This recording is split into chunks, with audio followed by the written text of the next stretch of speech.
আমি ভগবানের হচ্ছে ভোগের থালি গুছিয়ে নিচ্ছি, অন্নটা হচ্ছে থালায় বেড়ে নিচ্ছি।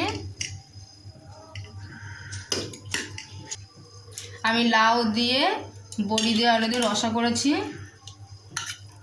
এটা বাটিতে বেড়ে নিচ্ছি ভগবানকে দেবো বলে। এখন ভগবান থালিতে দিয়ে দিচ্ছি। আমি কচু শাক হচ্ছে করেছি, ছোলা কচু শাক, এটা আমি বাটির মধ্যে হচ্ছে বেড়ে নিচ্ছি।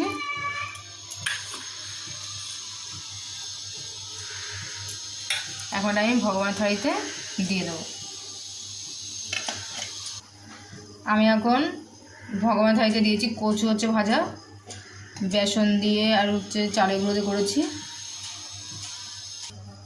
আমি গ্লাস হচ্ছে দিয়েছি জল, তার মধ্যে তুলসী দিলাম, সব কিছুর উপর তুলসী পাতা অর্পণ করেছি। এখন ভগবানের কাছে নিয়ে যাবো। হরে কৃষ্ণা।